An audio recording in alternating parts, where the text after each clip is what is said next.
The Santa Monica Pier glittered under the golden California sun, alive with the music of buskers, the scent of cotton candy, and the laughter of children chasing bubbles. Tourists leaned over railings to watch the ocean waves crash, and families crowded near the carousel. Amid this lively atmosphere, 12-year-old Emily, in her wheelchair, smiled at the view. Her father, Daniel, pushed her gently, careful to avoid the bustling crowd. Emily's legs hadn't worked since the accident a year ago. Though she struggled with her new reality, she had grown braver each day. She loved the pier, the way the salty breeze kissed her cheeks and the ocean seemed endless. But behind her shy smile was also a longing, to be treated like everyone else. As Daniel parked her near an ice cream stand, Emily clutched a small notebook in her lap where she scribbled poems about the sea. "Daddy, it smells like happiness here," she whispered. Daniel chuckled, kissing the top of her hair. For a moment, life felt perfect. But not far away, 3 teenage boys in hoodies watched her, snickering. They were bored, restless, and eager to impress each other. Their eyes locked onto Emily's wheelchair like a target. The pier, once full of joy, was about to witness cruelty. Emily turned her wheelchair toward a cluster of performers playing guitars. She wanted to get closer to the music, her eyes shining with excitement. Just as Daniel stepped aside to grab napkins from the ice cream vendor, the teenagers closed in.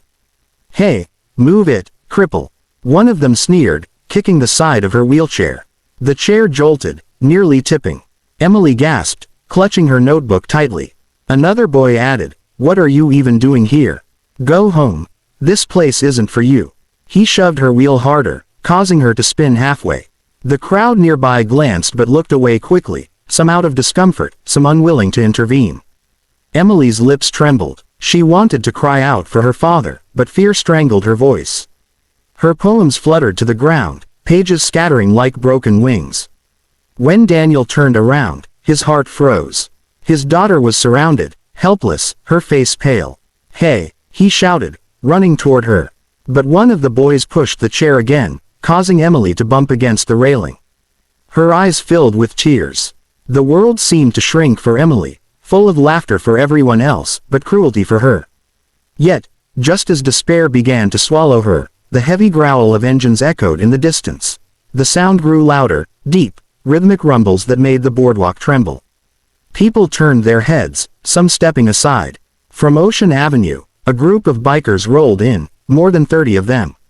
Their leather jackets bore the emblem of the Iron Guardians, a local motorcycle club known in Santa Monica not for trouble, but for community service. The Bullies froze, mid-laugh, as the bikers parked their gleaming machines in a powerful row near the pier. Their leader, a tall man with tattoos down his arms and kind eyes hidden behind aviator sunglasses, dismounted first. His name was Bear, a giant in appearance, but a protector at heart. "Is there a problem here?" Bear's voice thundered. The crowd fell silent. The teenagers tried to look tough, but their bravado shrank under the weight of 30 bikers staring them down. Emily blinked in shock, her tears pausing as hope flickered. Daniel reached her side, gripping her shoulders protectively, but even he could feel the energy shift. The tallest bully stammered, "We were just kidding around."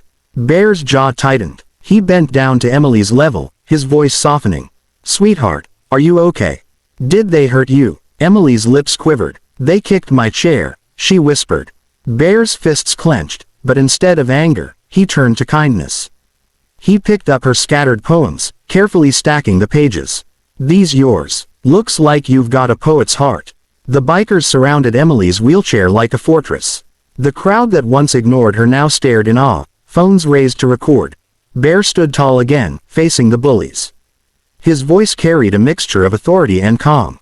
"You think it's tough to pick on a little girl in a wheelchair? Try picking on me." The sea of bikers roared in agreement, their engines revving as if punctuating his words. The bullies, faces drained of color. One muttered, "We didn't mean anything." "Then mean something better," Bear shot back. "Because today, you tried to break her spirit. And I don't tolerate cowards." The boys backed away, muttering excuses, before finally running off down the pier. The crowd erupted into cheers, clapping not only for the bikers but for the justice that had been served. Emily wiped her eyes, staring up at her unexpected protectors.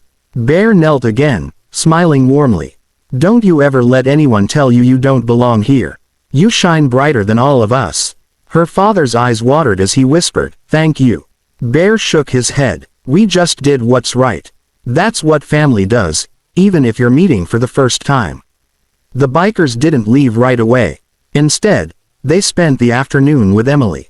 They took turns pushing her chair gently, showing her the best spots on the pier, buying her cotton candy, and listening as she nervously read one of her poems aloud. Her shy voice carried over the ocean breeze. "The sea is wide, but hearts can meet. Strangers, kindness makes life sweet." Tears glistened in the eyes of even the toughest bikers. Bear patted her shoulder. "You, little one, are braver than anyone I know." Before they left, the bikers formed a protective circle around Emily's wheelchair. The engines revved in harmony, echoing like a heartbeat across the pier. People cheered, taking videos that would soon spread across social media. A story of cruelty turned into a triumph of kindness. Emily looked at her father, her smile brighter than the sun setting over the horizon. "Daddy," she whispered, "today, I didn't feel disabled. I felt unstoppable." Daniel kissed her forehead, whispering, "That's because love makes us stronger. And today, you were surrounded by love." As the bikers rode off into the twilight, Emily clutched her notebook tightly. She had a new poem to write, one about strangers who became heroes, and a day when kindness roared louder than cruelty.